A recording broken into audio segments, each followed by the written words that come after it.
kembali lagi sama aku, Yuma Aulia Saida dengan NIM 2023125841. Oke, di video kali ini aku akan menjelaskan tentang bagaimana mengajukan permohonan angsuran pajak dan permohonan penundaan pembayaran pajak. Oke, kita langsung aja ya. Untuk yang pertama, yaitu pengajuan permohonan angsuran PPh pasal 21. Untuk prosedur singkatnya, yang pertama itu ada mengisi formulir permohonan. Nanti wajib pajak itu menyiapkan dan mengisi formulir permohonan angsuran yang disediakan oleh DJP. Untuk prosedur yang kedua yaitu melampirkan dokumen pendukung. Melampirkan dokumen pendukung ini seperti salinan STP yang menjadi dasar permohonan, serta surat pernyataan kondisi keuangan yang menyebabkan ketidakmampuan pembayaran secara lunas. Dan yang ketiga yaitu mengajukan permohonan. Permohonan ini nanti wajib pajak mengajukan secara langsung ke kantor pelayanan pajak atau KPP, tempat wajib pajak terdaftar, atau melalui aplikasi e-filing jika tersedia. Dan untuk batas waktu pengajuan itu adalah sebelum jatuh tempo pembayaran pajak gitu. Untuk yang selanjutnya yaitu demonstrasi pengisian formulir permohonan angsuran. Ada tiga poin, yaitu yang pertama identitas wajib pajak. Yang pertama itu nama wajib pajak itu harus sesuai. Untuk yang kedua yaitu NPWP, dan yang ketiga adalah alamat sesuai dengan data yang tertera pada STP atau surat tagihan pajak. Gitu. Untuk yang kedua yaitu rincian permohonan angsuran. Ada jenis pajak, nomor STP, dan lain sebagainya. Jadi di sini saya akan menjelaskan satu persatu. Poin yang pertama itu ada jenis pajak. Jadi nanti dari wajib pajak itu akan mencentang kolom yang bertuliskan PPh pasal 21. Dan untuk nomor STP itu nanti dari wajib pajak sendiri akan memasukkan nomor STP masing-masing sesuai di STP atau surat tagihan pajak. Untuk yang ketiga yaitu jumlah utang pajak. Itu nanti wajib pajak akan mencantumkan jumlah yang tertera di STP yaitu dengan RP jumlah sekian gitu. Jadi nanti bisa dilihat dari STP masing-masing. Gitu. Untuk yang keempat yaitu jumlah angsuran yang diminta. Nanti wajib pajak akan mengusulkan pembayaran dalam jumlah atau kali angsuran, misalnya kayak 3 kali angsuran gitu.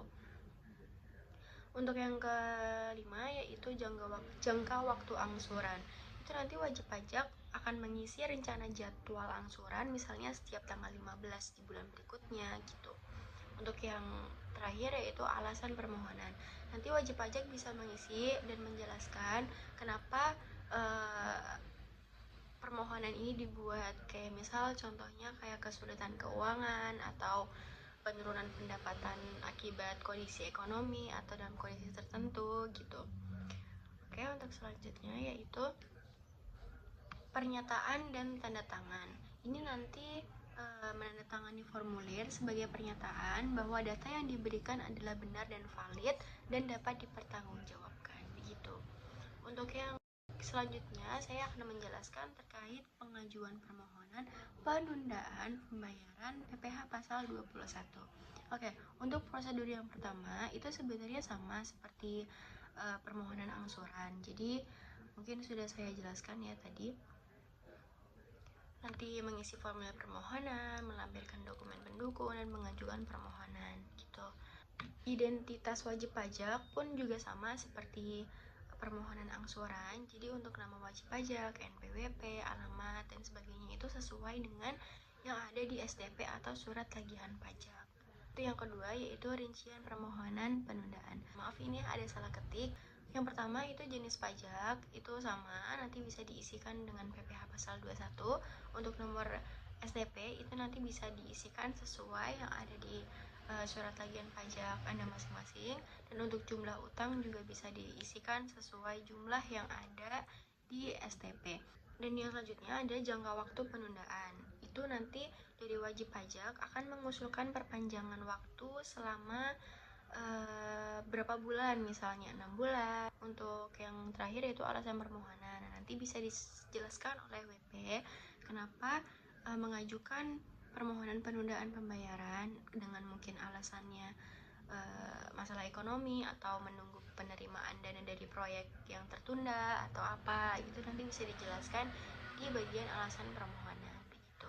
Untuk yang ketiga, pernyataan dan tanda tangan. Untuk pernyataan dan tanda tangan ini sebenarnya sama seperti permohonan angsuran.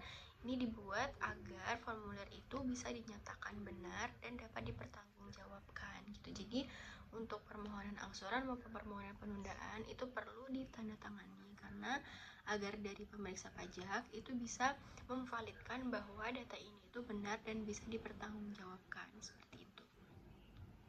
Oke, di sini saya akan memberikan contoh format surat tagihan pajak. Mungkin bisa dilihat ya teman-teman semuanya. Untuk selanjutnya ada contoh form surat permohonan penundaan pembayaran.